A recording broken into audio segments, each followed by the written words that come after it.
Maclunky. Welcome to the semifinals match of the New York Planetary Qualifier, hosted at Flipside Gaming and brought to you by Maclunky Gaming. Today, we have Zach Getsu throwing down against Alex Blandin. Joining us with expert commentary are Tower Number 9 and Aneil. Enjoy the match. All right. Should be an interesting showdown here. We will have a repeat of an earlier match. Han double yellow. Can he dismantle a control deck here? And J-Rod says, yeah, no, it's fine. I'm mostly memeing. Yeah, I hear you. Number Guy HS says, I don't understand. Why would the winner of the 1st and 8th seed not play the winner of the 4th and 5th seed? That is what should happen. Maybe they fixed it to that. I'm not sure. You know, to be honest with you, Number Guy, I don't know what side of the bracket is what. I haven't been paying close attention to that. But it does look like we're gonna see a Zach versus Alex Blandin rematch here.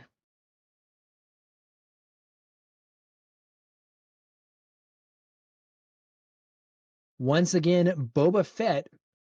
What was this character's name from Naruto, Aneil? So Minato Namikaze. He is Minato Namikaze facing off with Boba Fett here on the playmats. He's Naruto's father, and he's really cool. Oh, interesting. Okay.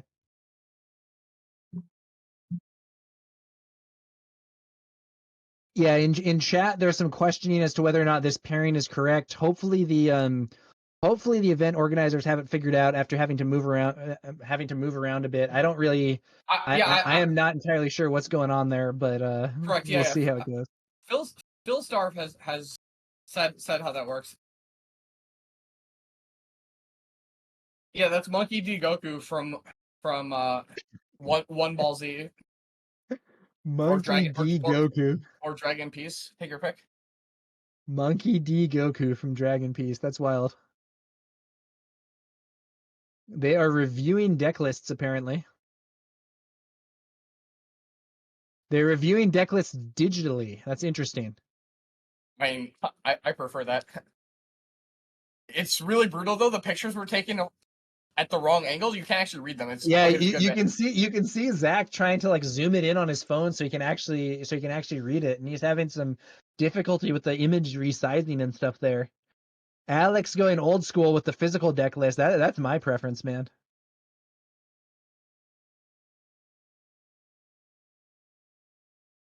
All right, let's take a look at let's take a look at this stuff.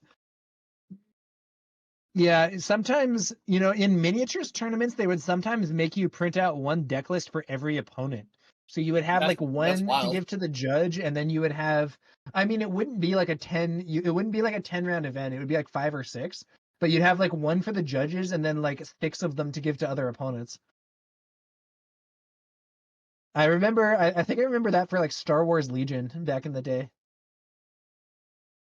Dude, we had Star Wars Legion Las Vegas Open. Man, it was crazy.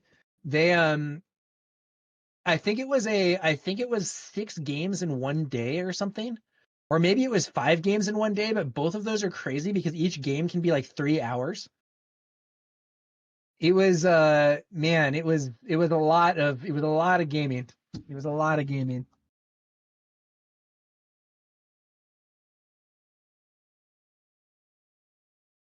What's the longest event that you've what's the longest like tabletop gaming event that you've played in, Aneil? Or longest single day. Longest single day. The old PTQs in Magic used to be like multiple hundred people events that started at like 10 and would finish at like 1 a.m. So like it would like be like 8 rounds into top 8, like 8 rounds sealed into top 8 draft. So the draft takes a long time, especially if it was Rochester draft. So then that's even longer. So yeah, I mean, it was probably one of those events when I was, like 19 or 20 or whatever. Yeah. I think the 2018 Las Vegas Legion Star Wars Legion tournament I think that was like a 15-hour event with 5 games. And that was like that was like wacky enough that Was, like was by the that time was that because of like organizational things, or just because the tournament actually took that long? it was like that on purpose. They knew it was going to be really long, but they wanted to squeeze it into one day. Oh, wild. And it was yeah, I mean it was wild. It was at the point where the as the last, so it was like 4 rounds, and then like people who were in contention to go undefeated, I think, played a 5th round. Oh, And okay. then the in that 5th round, the like people at the casino or whatever were like, cleaning up the space we were in, and they like moved the water coolers out because it was like, the end or whatever. So not having water coolers was not great. That was an intense scenario.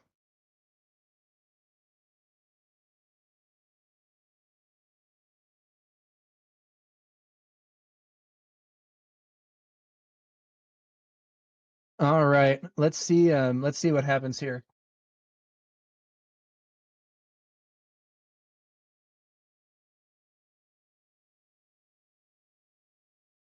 I did end up going undefeated at that event, but I got extremely lucky.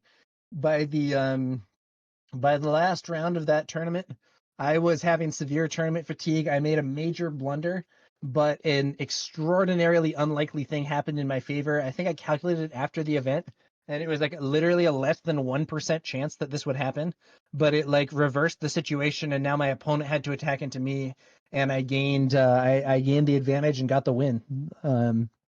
But it's one of those situations where like people blame luck a lot when they lose, and a lot of the time actually they're wrong to do that, but there are sometimes cases where you should be acknowledging that you only won because of luck too.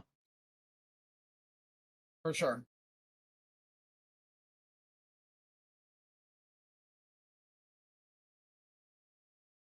Boba Tarkenton conceded to Sabine CL. What? I mean, that's fine. Whatever. I never care about. I never care about it all. Yeah, Boba they. Tarkentown conceded to what? Well, I mean, he's probably just his friend or something, right? Like, Maybe, yeah, or maybe I don't know what's going on with that. I don't know. I don't know how this is. I don't know how this is doing. I'm not looking at the bracket. I'm just hoping that we cast a good semifinals here. So wait, if Boba Tarkentown conceded to Sabine ECL, does that mean the other semifinal is decided and it's going to be Sabine versus whoever wins here? correct. Huh. Okay. Why do you sound so surprised? I did this. We did this in L5R all the time. Man, I don't know that I've ever conceded a top cut game. I'm sorry. Let me clarify. I don't know that I've ever conceded a top cut game without playing it. Oh, you've never had a friend. You've never been qualified for something. Played against a friend, conceded, and gone home. No, no. I mean, I'm not saying that's bad. I think that's very No, reasonable. I mean that's like a pretty common scenario where like you go to events with friends, like you're already qualified and you're just playing blocker for your friends. Yeah. I think the other one is like that used to be like, oh, I don't need this game to make the cut, but you do, so I'll scoop or whatever. That was also quite common. Oh, sure, Um, yeah. it also depends on whether or not they have pass downs or whatever for if I believe these They events do. do have pass downs at least for the like It passes down in first the finals. place. Yeah, the first place fancy thing, but we'll see whether and by the first place fancy thing I mean the day one buy of Worlds. I'm sorry, Galactic. I always call the Galactic Championships Worlds, or I like often do because that's what it is. But I should say the right thing. All right, Alex Blandin drying up his hand, as is Zach. It looks like we are getting underway. J Rod says he's trying to figure out what happened in the event here. But regardless of what happened in the other match, this semifinals looks like it's going to be played out. And we're seeing the initial die roll. Alex Blandin with a 7, and Zach gets a 6. I presume that means Alex will be going first. Aneil, are there decks that you choose to go second with? Boss. But you can also just still go first and pass. So Right. no. The only downside to going first and passing is that your opponent can just take the initiative if they blank their turn Well, that's one good play. for you. You're playing a hard control deck. No, I mean it's not terrible at all. But it's a little awkward if you would otherwise have played Inferno 4 or whatever. Well, no, I would have just played Inferno 4 then. Ah, gotcha. Like, yeah, if that was my plan, I would have just done it. No, I mean, if there was then I like, want initiative because my Inferno 4 kills A-Wing. why does Inferno 4 kill A-Wing? Why attack it, and then they have to either attack me back or attack my face, and then I can kill it on my second Oh, attack. yeah, with like a boss Whereas ping if or I'm whatever. second, Yeah. A-Wing eats the Inferno 4 for free. Right. Okay, so let's see here. Joel Roman says, yeah, I was really hoping for a Boba Blue v Red final. Well, I don't think that's going to happen. I think we're going to have Chrono. And what is happening here? I guess they both mulligan? Yeah. Okay. And Zach, did Alex give first to Zach? It doesn't matter, regardless, because the way that Han plays, you don't. Yeah, I mean, you're going to lose the initiative anyway, probably. Yeah, or like your opponent's gonna not play anything. Like this matchup, the initiative. Some matchups the initiative matter a ton, and some it doesn't matter like at all. And this is one of them. It doesn't matter at all. It is very polarizing in that way. There's not a lot of nuance in how much the initiative matters. Yeah, I think that there are some leaders that care about it a lot, and Han is not necessarily one of them. Especially if you're focused on making those ramp into 3-cost turn 1 plays. Does this deck actually have 2-cost plays? Which one? Alex's Han deck. Spark of Rebellion and C3PO. Okay. I know sometimes people play like L3 or whatever. The non-rebel version plays L3. We do not know why Hyperspace Cube. If I had to guess, it would be. I mean, yeah, I guess Cat likes to go second, but also you can just pass. It's not a big deal. Why did the bow player concede? I don't know. Honestly, it might also be, hey man, I thought this event was going to be shorter. I got to go home. I got to go get dinner with my kids. There's a lot of reasons. There's that. There's, hey, the rest of my car is going, and I drove with them, and they need to get going. Like, yeah, things happen. It looks like we see a Greedo from Zach. Temp resource into a Falcon. An early Falcon is definitely something that's nice for Alex. Falcon to play. I think cheating Falcon into play is like extremely weak because you have to keep paying for it. Well, you're Han, right? Well, so Han he doesn't have to pay for it. He does. He uses his temp resource to pay for it. He doesn't, and then next turn. Oh yeah, in future turns. Well, I don't know how long it's going to last against a control deck anyway, to be honest with you. Well, yeah, but Falcon's a better late game card, so you you're cheating something out that's temporary that you have to have an upkeep cost on when you could just play like a smaller unit. I don't know. I'm not a because if he bounces this, he just traded for 6 damage. Like that means that like if your opponent develops Client or something here, you have no way to contest it, or like like Vigilance can heal it. I don't know. The way this game is played in the first match, you didn't they were not beatdown matches. They won like. No, that's a good point. Alex was playing a much more control-oriented game plan, and the Falcon maybe some nice beatdown stuff. But you're right that wasn't really his strategy in the first games. I don't know. Exactly. I don't know Boba if he's changing it up. If I were him, I wouldn't. Like, why would he have to? He was doing great first time. Yeah, Boba Red player is a local and friend from Destiny to Chrono. They wanted to go home, 4-hour ride, and they drove in last night. Exactly. Yeah, makes perfect sense. All right. Thanks for the update on what's going on there, Deck 104. That would have been a cool match to see. I would have been interested to see if Chrono could overcome the Boba Red Tarkentown, but sometimes other stuff matters more. Real life factors intervene, and a 4-hour drive is definitely not something that you want to be. I mean, it's already like 8 p.m. or whatever, so they're looking at getting in at like midnight and playing for another hour or so. It could be wild. Deck 104 says Hyper Loopers for life. Yeah, I remember I remember Team Hyperloops actually from Fab. They had some very strong results in the Fab Online Team League that was going for a while. I believe Cody Williams is still playing. I don't know if Joe's playing, but I know Cody is still playing Fab. Alex brings out a so the Falcon gets defeated by a takedown here after swinging for another 3 damage. Alex brings out a Rogue Operative. Why did the Client get discarded? I don't know. Yeah, I think I must have missed something here. Not sure. Oh, Client got played, and then the Rogue Operative killed it because it's Saboteur. Sick. But it only hits for 4. Was the Client damaged somehow? That I don't know. Maybe there was some damage boost. Sorry to miss that, chat. We were Too busy talking about the teams and the other games and stuff. One way or another, it looks like the client is off the field. I don't know exactly what I'll happened. go back and look. All right, and then Rogue Operative is still on the field as an annoying unit, can swing for 4, but with the 3 damage that it's now suffered, it could be vulnerable to a make an opening at this point. But it is going to be boosted in with a Fleet Lieutenant swinging in for a total of 6 damage. That's a hard hit.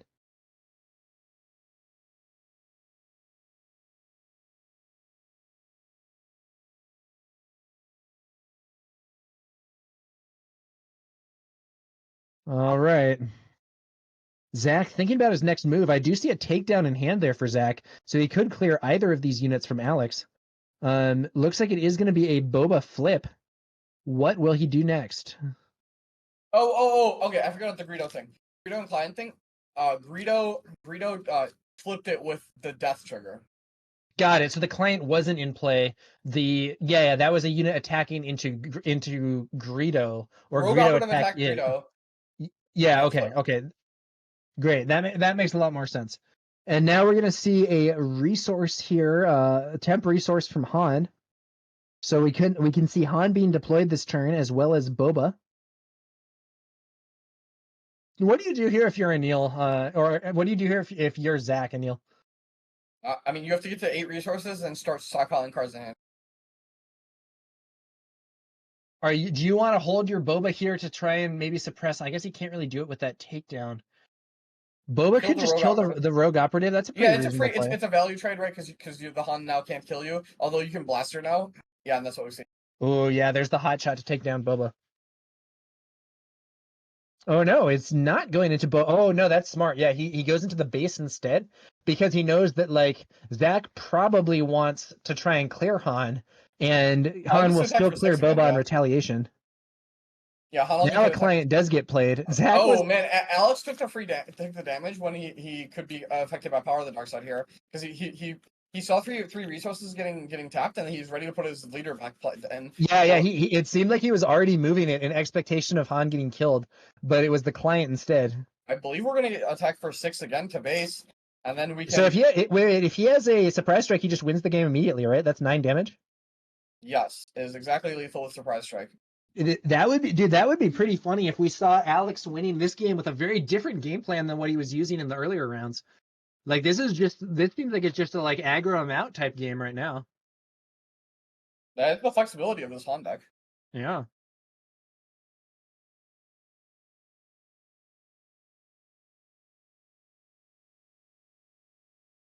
Alex is thinking over his play, Spark of Rebellion. He goes up here, he doesn't. If he had a surprise strike, he would just go for the win. So he doesn't have it. Here. Avenger, Bounty Hunter Crew, Vanquish, Vigilance. Yeah, you got to take Vigilance. Bounty Hunter Crew, Vanquish, and Vigilance. Yeah. Oh, Snoke, not Avenger. Okay. Yeah, Snoke's a better card than Avenger here, I think. Yeah, it comes on a turn earlier and has immediate impact.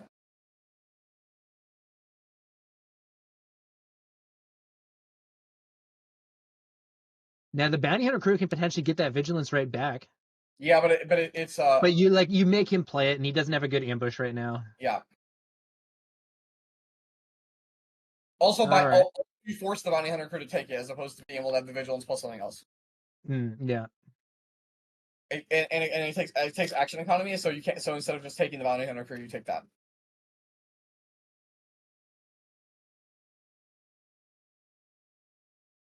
Boba crashes into Han. 4 damage to Han. Boba defeated, and that Hotshot Blaster really showing its value here. That's such a good card. So if you're Alex, do you just swing into base here so that the client doesn't kill Han? Because like the client or the Bounty Hunter Crew can both defeat Han here. I think you probably just want to take your damage where you can get it. You want to attack base here for sure. Yeah. By not killing the Boba Fett, you have established yourself as going for base here. Attacking the client is really bad because it has a shield on it. He's the beatdown here. There's his swing. 6 damage to base, presumably. It'd be wild. Well, yeah, attacking the client's really bad, right? Because it still has the shield, so your guy just dies for free. Yeah, I wouldn't even kill it. Well, that base now only has 3 HP remaining, but we could be seeing some healing soon. Okay, client on Han that will allow him to heal for 5 when that bounty hunter. Dude, imagine another Spark of Rebellion taking this bounty hunter crew. How sick would that be? It would be pretty sick. After the client used there, that would be so brutal. Oh, random discard. Running. Oh, is he gonna? I think we're gonna bounce the client. The fateful fit. Oh no, it's not a 50-50. It's a 1 in 3. 1 in 3 to kill the bounty hunter crew. He rolls the die, gets a 6. What card is it? No, not the bounty hunter crew. No, it's vanquished. If he hit that bounty hunter crew, it'd be. What was his other choice? Yeah, I think the other one should be bounce the client, right? Did he only resolve 1 effect? It does feel that way. We would like to see what the second chosen. Oh yeah, it was bounce client. Yeah. So I think it was. I think he did the discard before bouncing the client in the hopes that that gives him a better shot, and that makes sense. But he didn't get it. So the bounty hunter crew does manage to land. And he heals the 5. And he heals the 5 here. Yeah. Oh, so now we see an Avenger, and we're going to DJ this game, so we might be able to stick Snoke next turn. Like if we Snoke into Avenger here, pretty good. Client did manage to heal for 5 here, so Zach has gotten a little bit out of the danger zone. Now 22 damage on his base. He only has 8 HP remaining. But that's a lot better than his previous state of having 3 HP remaining. Looks like a wing leader discarded from the resources there by Alex. That's one other thing that made some of the hero green recursion cards extra good with Han in set 1. When you played that home 1, you could bring back a card that you had discarded from your resource zone earlier in preparation for this. C-3PO coming out here. Hits the draw with a wing leader.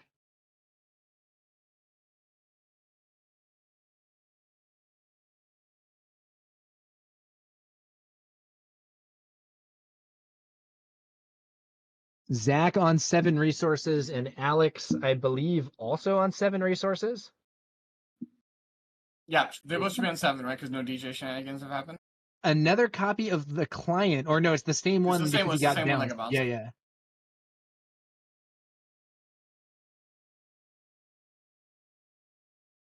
5 resources left for Alex this turn. What will he do with them?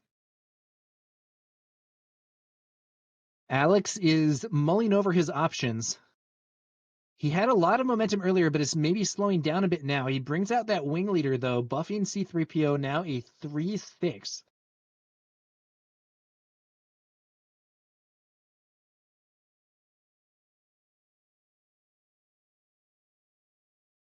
Zach takes the initiative in response.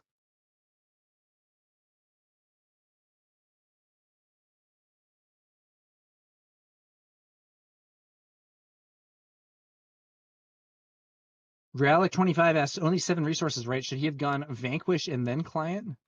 Yeah, if you Vanquish and then Client, you get to do it with your Boba. It is more Well, Supreme Leader Snoke on the field debuffs that client that wing leader off the board. You don't get initiative, and then also your opponent has to play something that you Vanquish. Waylay on Snoke.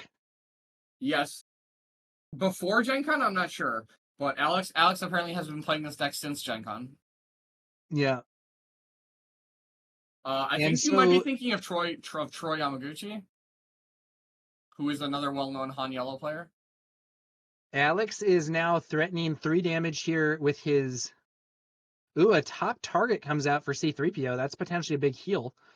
C-3PO swings on into the base for 3 damage, putting Zach on 25, and he hits. I think that was a Bodhi Rook that we saw being taken into the hand there.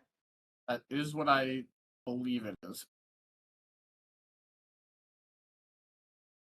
Should be on 25 here, but I think he's written it on the pad and not updated it on the. Yeah, there we go.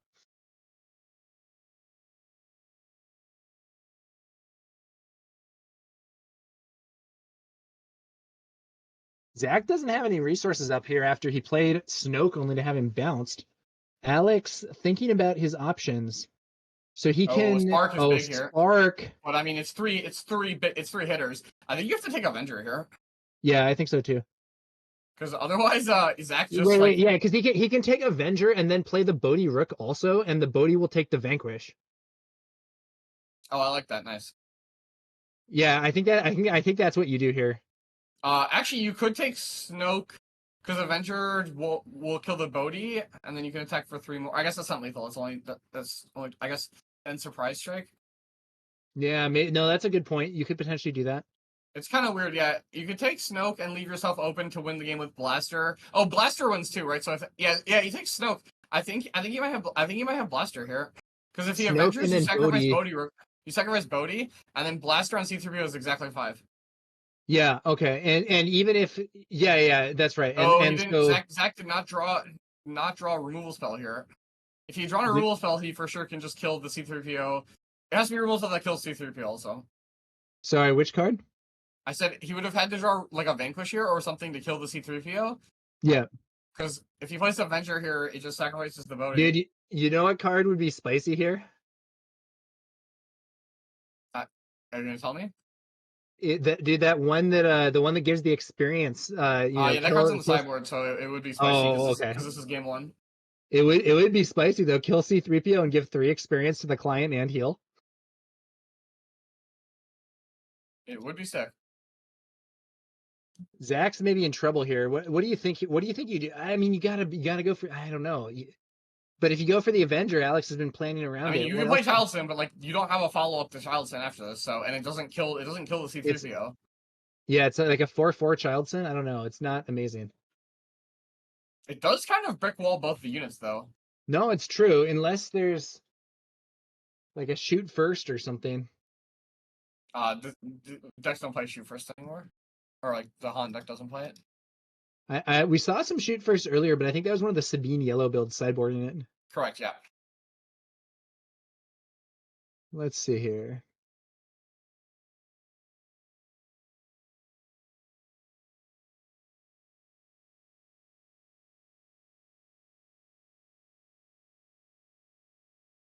All right, they're making a careful review of their options here, I believe. Let's see what happens next. Avenger it is, and there goes Bodhi, and I mean, we should see a Blaster here. Yeah, Hotshot ends the game if he has it. He might not have it. If he doesn't have it, then we have more game to play for sure. Yeah. I mean, he's thinking about his stuff enough that I think he doesn't have it. A Fleet Lieutenant would also close things out, but doesn't have that either. He also has to have a unit here, or a Zach. Yeah, or that just dies. He misses. He for some reason flipped over the top card, and it looks like it was another C3PO. Okay, he does have another unit. Bounces the Avenger. Okay. Oh, nasty. So I think Zach's done for. Zach needs to draw a Vanquish. Yeah, Vanquish on C3PO heals you for 6. Is that right? Oh, yeah, Super Laser Blast. Super Laser Blast first. Nice. Yeah. Okay, he's still alive. Yeah, Super Laser Blast heals 6, and then you have Avenger follow up. Like Alex has to play 2 units. Yeah, and then what do you want if you're Alex there? You want like Bodhi plus Falcon or something? Well, we know he has C3PO as one of them. Yeah, C3PO plus Falcon isn't terrible. What Falcon is for sure insane here, right? Because you can deal 3 and then pick it back up. There's the blast. Heal for 6 off of that top target. Top target paying off. 8 HP to go now for Zach. But he's staying in the game tenaciously. C3PO is indeed a top target. Yeah.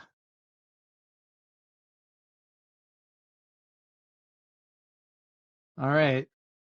Now, there are, I think, 2 resources left for Zach, but I don't think he can do anything. Bodhi reveals an Avenger and a copy of Lieutenant Childson, which are not very online here. What is he doing? He rearranges his resources?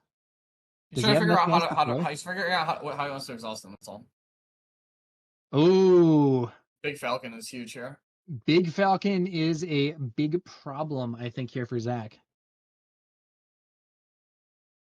So if Zach brings out the Avenger... Zach needs another Super Laser Blast here. Oh, Snoke's pretty good here. Yeah, if Zach were to bring out the Avenger, Alex could just kill Bodhi and then swing in for 5, and if there were a surprise strike, it would be lethal. Yeah, I actually like Snoke here. It saves you 4 damage. Yeah, I mean, you still take 3 this turn, which you don't love, but...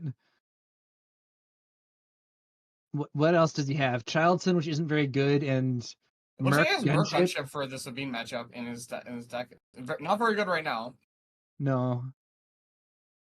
7 Yeah, 8. matches up very Okay, we're unfavorably gonna against either Avenger. Falcon. Goes for the Avenger again. I can only imagine it's Bodhi Rook that we're see leaving the field. Yeah, I guess he dies. I guess he dies to Surprise Strike. He died to Surprise Strike before. He's just like, hey, you don't have it. If he has it, he has it. Let's Yeah, go. exactly. Sometimes you gotta make them show it to you. Yeah. And it looks like Alex cannot, in fact, show that Surprise Strike. Yeah, but Alex can play any other unit, right? And then he's Yeah, in a I mean, good he spot. could like swing plus Falcon. That's also lethal. Small Falcon, that is. Yeah.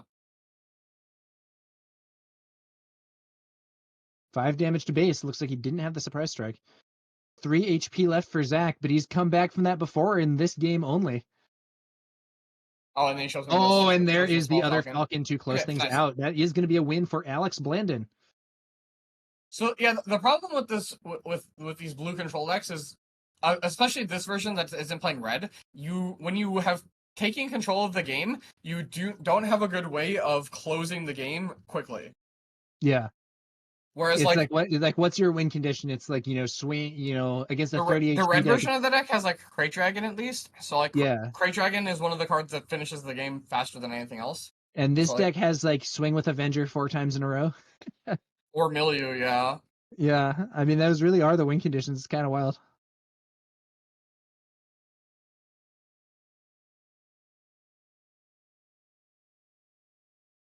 This is and that is pretty awkward in this game. We are not in the world of like Magic the Gathering control decks where it's like, okay, here are my 2 Sarah Angels or whatever in the old school. I mean, you're talking like 30 years ago, old school. Yeah, I mean I'm talking really old school there. I mean, those weren't even that good either because like Source of Polishes existed. If you want to go, well, but they had like counters though, right? So like control decks in Magic could defend their stuff more. Yeah, I mean, Sarah Angel was played. I'm just saying, like the good old school decks back in the day, one with like a card called the Hive, and If you want to go, and really you won old school, with Mishra's Factories, like the true yeah no, that was a big deal in Magic. Lands that could turn into units, that was huge. No, if you want the real old school Kingsley though, is man, it's 45. like, all right, I'm here's pretty my sure deck. I'm older than Kingsley. Here's my deck, boys. 20 mountains, 40 lightning bolts. Let's go. Hey man, that sounds like an efficient deck to me. Yeah, that was a good deck. They it wasn't legal for all that long, but it was a good deck when it was legal. I am not 45 years old, by the way, but I've read up on Magic history. Surely you would play some Moxes instead of some mountains, right? Like it's maybe like 10 Yeah, mountains. yeah. I mean, 10 like Mox, I Mox think I burgers. think 20 mountains is not correct, but like that general outline. The no and Neil, what was the first Magic set that you played? Tempest, Tempest. Okay. 1992. Or sorry, I 1997. 1997. I think the first Magic set that I played was like, I don't actually know. It might have been like 5th edition or Portal or something. I learned to play Magic when I was 9, which was in 97, and then I started playing competitive Magic when I was 12, which was during Invasion Block. I never played Magic very competitively at all. Like I have been to like, I've been to like a draft, and I've been to like, like local store level events, like FNM type stuff. There used to be a series in Magic called the Junior Super Series, which was any player who was under the age of 16 who did not have any pro points. So there used to be this thing called amateur status, where if you had no pro points, you were considered an amateur. So like Grand Prix and Pro Tours used to have an amateur prize. So the person who had no pro points going into the event who did the best would win like an extra like grand or something. That's cool. That's really cool. And so Junior Super Series was under the age of 16, no pro points. You basically played for scholarship. So if you won like your store champ, you got a grand in scholarship, and then you got to qualify for JSS champs, where it was basically kind of like under 16 pro tour, because it was like an invite event, and then top X, top 32 or whatever got more scholarship. Did you play in that? Yeah, so I qualified for 3 JSS champs. So I played in JSS from 12 to 16. So I qualified for JSS twice for champs. Nice. And I top 16 both of them. Okay, that's quite respectable. A top 16 in one of those big Magic events is no joke. Yeah, I played in one in Baltimore and one in Kansas City. Because Dargar says, I just played a vintage cube with friends and learned what the power 9 are, mostly in the form of the person next to me being like, you passed me this? Classic. No, I never played Magic the Gathering that competitively. To be honest, I was considering getting into it at about Ravnica block. Which Some of my Ravnica block? first one. Okay. Some of my friends and I we did like a themed thing where we made like decks that were for a specific guild, and we were using only like Ravnica like on theme cards for the decks. And I had made an Azorius deck that I thought was really fun, and I had heard that Azorius was like a legitimate competitive deck. And I was like, I'm having Yeah, a lot of fun with this. blue white has historically been a very strong color combination together. Yeah. And I was like, hey, I'm having fun with this. Let's see how much money it would cost to upgrade my version of the deck to the competitive version. And it was like 200 or $300 or something because of like the fancy lands and stuff that you needed at that time. Yeah, look. Sometimes you're a broke college student. So Yeah, in my competitive history of Magic, I was mostly a limited player. All the events I did well in was through limited. We do see a gotcha. turn one spark here. So if we go by the first game, he should be taking enticing reward here. But he takes the calculated lethality this time, deviating from Maybe his he's game playing plan. more aggro game this time. Do you have to okay, if I guess Bamboozle goes to hand, it's not that good, never mind. But yeah, he's gonna take calculated lethality. Yeah. Which is fine, it's basically a takedown. Ironically, that big Oh, no, why did he he play changes it it. It's instead? gonna be the client. Okay. Something tells me he has a Bodhi in his hand then, if this is Oh yeah, that could you could be right, Aneil. That could the be. way he sequenced that makes me feel like he has a Bodhi here coming, so he'll Bodhi take the enticing reward. Yeah, I mean we could definitely see that. Let's see what happens here from Zach has a Alex. Bazine though. You can Bazine first and see if he has a Bodhi. Oh, he doesn't. Okay, No, interesting. it He's going to is get rid going of to the be client. a C3PO, We do and whiff he on does miss C3PO. his top deck this time. We're gonna get enticing rewarded now. Very likely. Entice me with your wares, C3PO.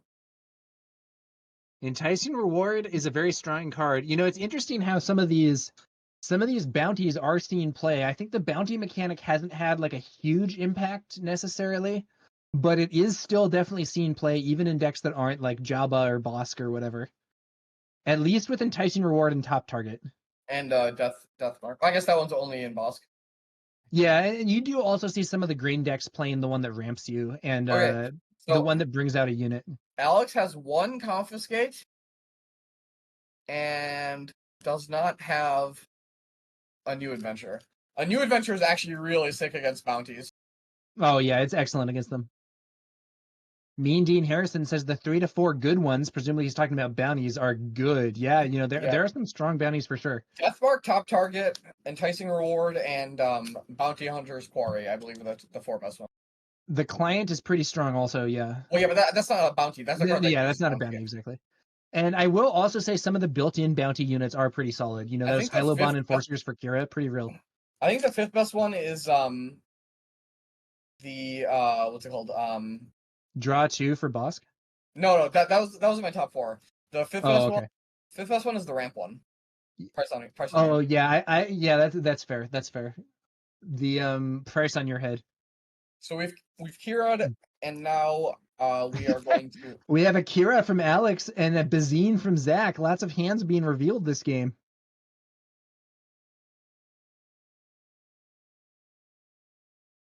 I don't know what's happening right now, but both hands are face up. Okay. I think Alex used qi'ra.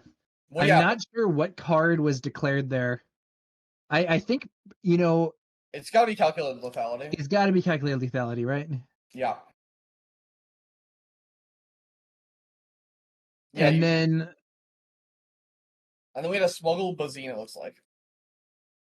yeah, Bazine smuggled out and didn't pick a card. Is that right? Not sure. I didn't see anything get discarded there. So yeah, maybe not. Sometimes you're like, I can deal with these cards. The situation I mean, is totally Alex's hand is manageable. not very good, so that does make sense. Yeah. Oh yeah, C3PO getting aggro here.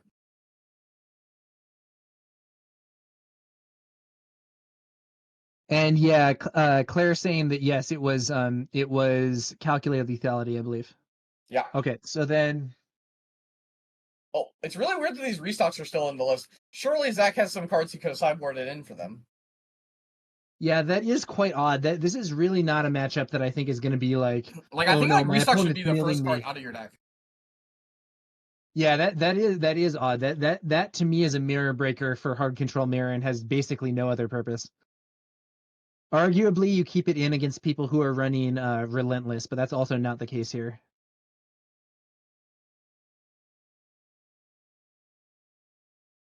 Boba flip.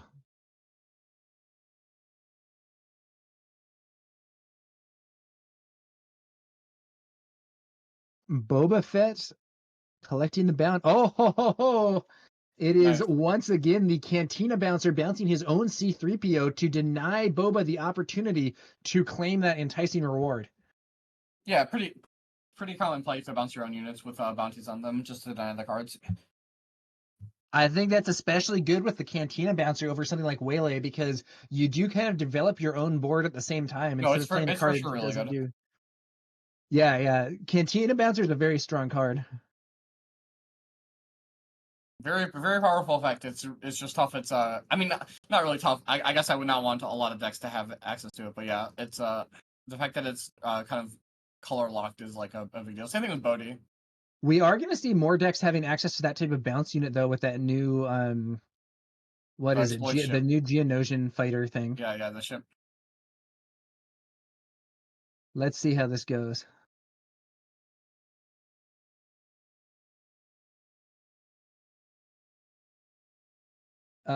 Looks like Sabine or Bazine rather attacks into qi'ra.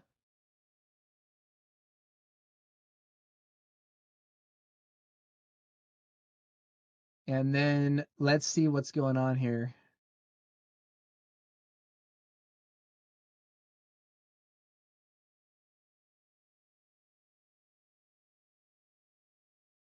Let's see. Temporary resource made here.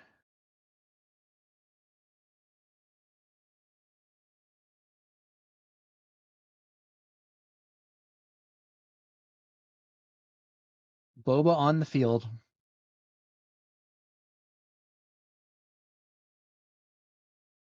I do think we saw Alex resource a hot shot deal 44 earlier on in this game. So I believe he does have that option waiting in the wings. If you're Zach, what do you think about the calculated lethality? Are you keeping it in your hand or are you just saying, hey, I'm resourcing it? It depends on how at what point you think you're gonna kill this qi'ra, right? Right. I mean, you can That kill the can be a qi'ra right. thing You with can kill the qi'ra right now, right? Yeah, he could. But this is also a fact. Yeah, and it looks like he did keep it in hand. I wasn't sure if that was a takedown or not, but it looks like that is a calculated lethality. This is something that you see also sometimes with regional governor. There's that factor of like, am I going to just resource the card that's blocked, or am I going to go for the am I going to go to remove this guy and play You it should see later? the C3PO played here also. Yep, nice. Come on, C3PO. Man, C3PO has Miss. been really just letting us down. Alex was definitely having better luck with those C3PO draws earlier on. One thing I C- will say is that I think that C3PO's I think Alex is going back to that more control-oriented playstyle that we saw in the earlier match. C3PO is both the best and the worst card in the deck. Yeah, yeah. Sometimes it's an amazing card, and sometimes it's like miss, miss, miss. And you're just sitting there with this anemic 1/4. Yeah, not what you most want to see.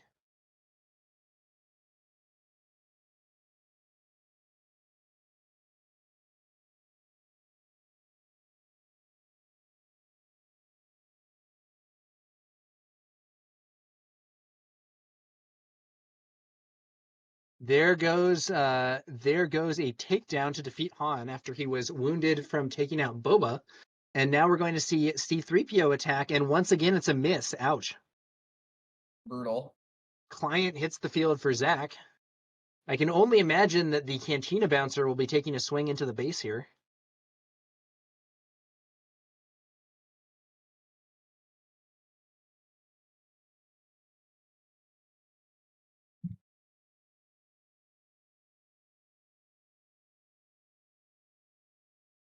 Alex is looking at his resource row, maybe considering whether he has any smuggle options that he can bring out.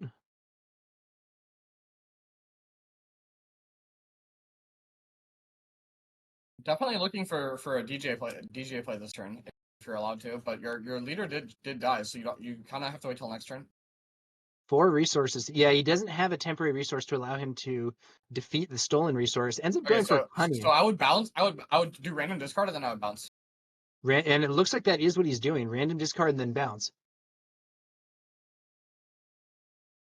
Rolling the die. So people who haven't played with modal cards before, you can resolve the modes in any order you want. Yep. So in you this can case, choose to do the random discard before bouncing the client. So for instance, if your opponent has no cards in hand, you could bounce the client and then choose random discard to make them discard the client. Yep, that's exactly right. I hope we see some more modal cards in the future. I really like that general design pattern. The problem with modal cards from a design perspective is the modes are either not impactful enough, or the modes are very impactful, or are generally mostly impactful, and so the cards become kind of ubiquitous. So, yeah, it's easy for those cards to be incredible, and I think it was a good decision to restrict them to double aspect builds. Yeah, I'm fine with more double aspect modal cards, or I actually think that they have some unexplored space with double aspect cards that are specifically 2-colored aspect. Yeah, like oh, here's a blue-red card or whatever. Yeah, blue-red, like a blue-red modal card, right? Right. Oh, hey, C-3PO finally gets hit. Looks like a copy of the Millennium Falcon was drawn on that attack, and now we're seeing Bodhi Rook. Ooh, calculated lethality or super laser blast here? I think I would take the super laser blast. Yeah, super laser blast is live next turn, right? Because you don't want your opponent to 1-for-1 as much as possible, not do any 2-for-1s. Those bounty hunter crews though offer Zach an easy way to get the super laser blast. Yeah, bounty hunter crew is sick here. Dean Harrison, I think that all of them except for aggression are very, very good. I think aggression is fine, but it's for sure the weakest by like a lot. I think no way! You think aggression is weaker than command? Yeah, command's really strong. I think command would be really strong if it said non-leader instead of non-unique. I think it's a tier below the others.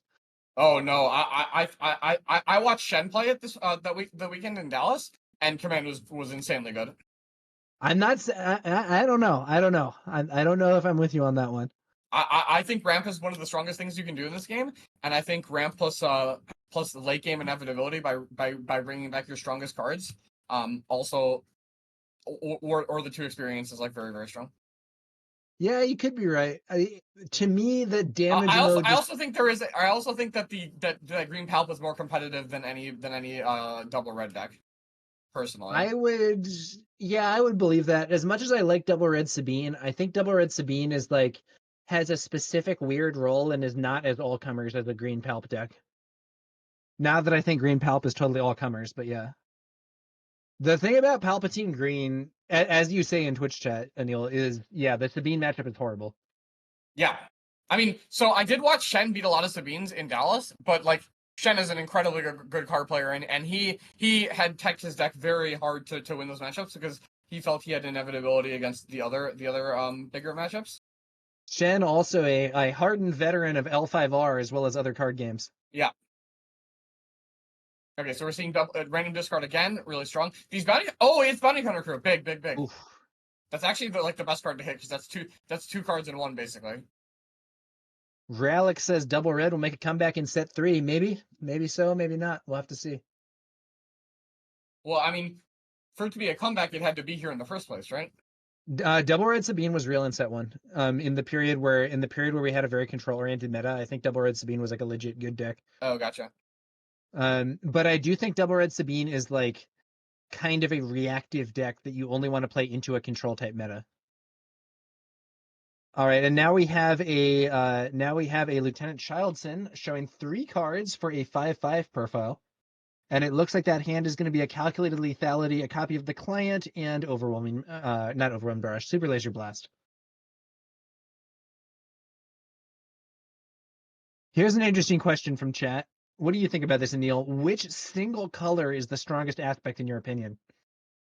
Are we including? Is this a question about neutral, or is this a question including villain and heroic? Good question.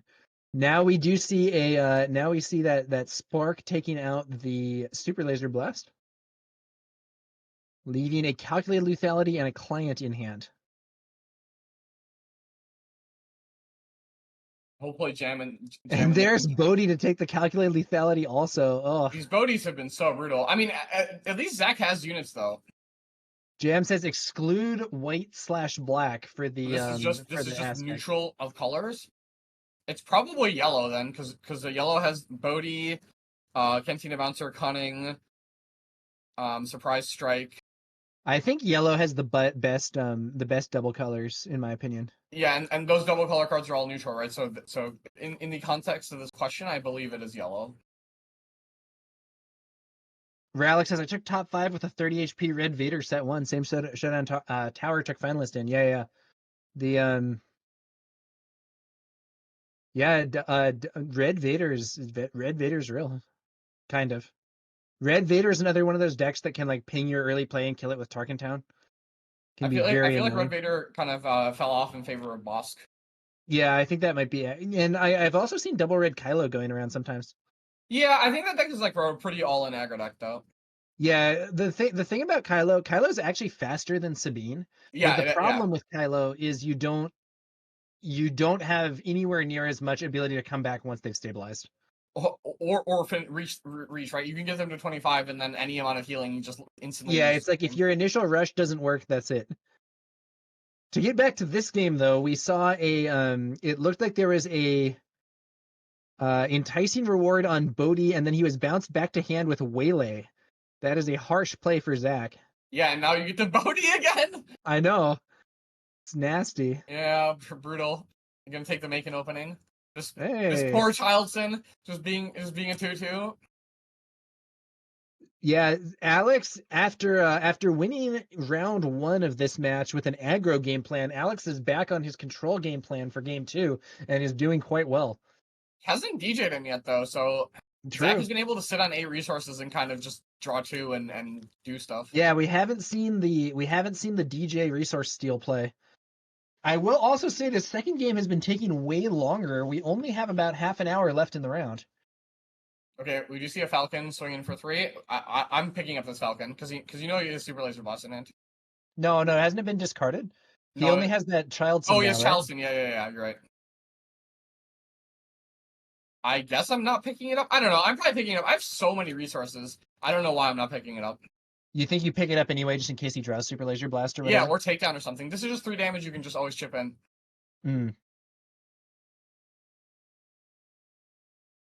It looks like Zach did resource up to 9, and that signals the Avenger to me. Yeah. Only reason you go to 9 here is Avenger. Avenger is kind of a win condition-y card for Zach if he can get it out with a clear board.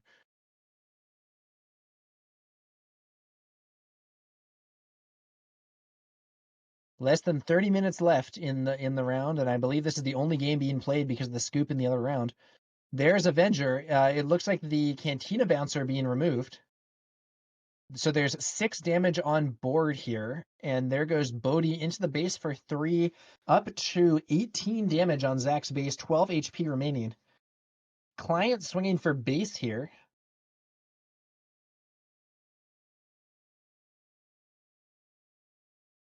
There is a hot shot there, but he doesn't have a unit to use it on, given that Bodhi already swung.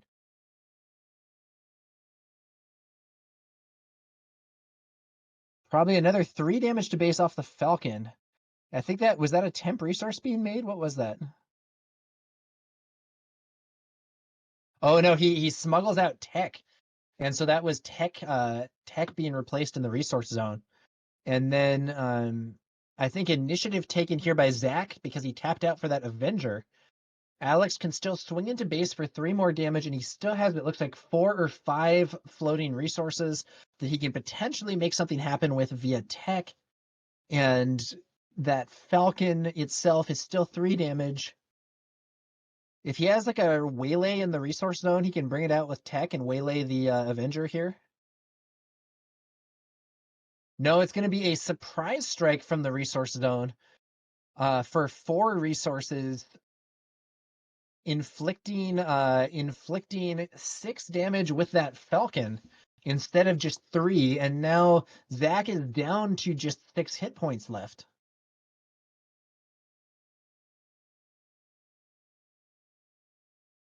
And I think that is going to be the turn. We will see what happens next.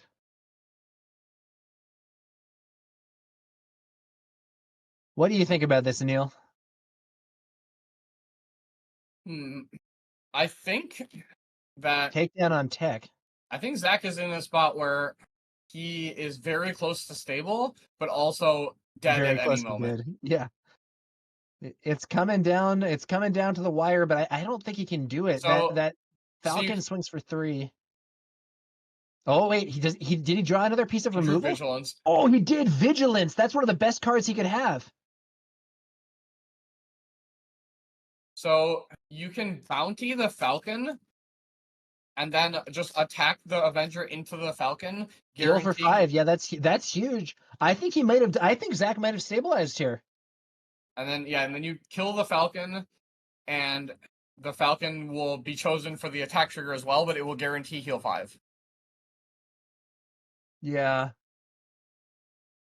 And the heal is really big here. He has to just get out of this danger zone. This Avenger is just the Abyss that right now, right? It literally kills a unit every turn, and it's gonna start dealing 8 to the base. So Avenger's a win condition for Zach here. If he can avoid dying before it stabilizes him.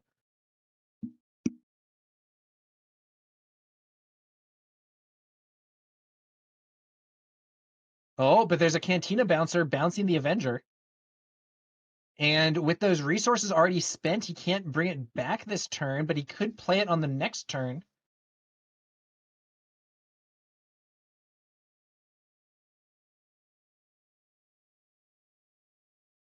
Let's see what's going to happen here.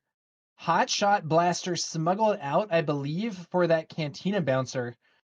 Maybe just getting prepped for next turn, I guess. I'm not sure.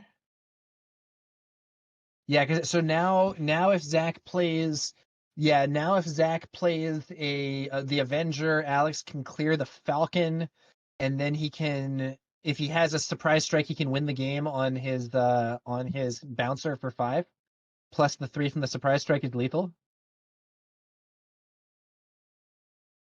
I may have spoken too soon when I said it looked like Zach was stabilizing. This is absolutely still a game that Alex can win.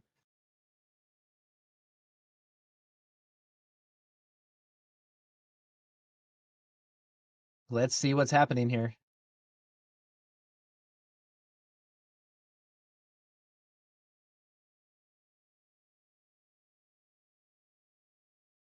The winner of this will have to move on to face KTOD Chrono and a powerful Sabine ECL build in the finals. Alex is definitely more favored into that matchup. Yeah, I would, if I had to pick a Boba Blue or a double yellow Han to play against Sabine with, my pick would definitely be Han. Yeah, just kill the Falcon here. If he has surprise strike, that's game. Surprise strike, that's lethal, right? Yep, absolutely. So he can smuggled another blaster, not quite lethal. What the heck? Off by 1. And 29 damage here. He needs another unit here. That is so awkward. 20. Oh, he has another Falcon. He had 2 other Falcons. Yeah, Alex has the game. I thought Zach had stabilized, but that is a win for Alex Blandin. Hard fought game. I mean, a long game too, but he came through in the end, got the win 2-0, and he will be moving on to the finals. Alex definitely played that game as well as he could. Just every time Zach thought he was going to come back, Alex had more. Alex presented more questions than Zach had answers for, and that's kind of how the matchup went. And that's right, Aneil. And I thought it was really interesting how Alex won this match with 2 different strategies on Han double yellow. The first one, he took a much more aggressive stance, and this game he switched back to the more controlling game plan that had worked for him in the Swiss rounds. I think the reason that this controlling game plan took so much longer is because he didn't set up any DJs in the mid game. That's a good point. Yeah, those DJs were instrumental in his earlier wins against Zach. In fact, I think in both of those earlier games, he resolved 2 DJs with the resource steal going off. And that was a big problem for Zach for sure. Thanks for watching and supporting Maclunky Gaming. Don't forget to like and subscribe. See you next time.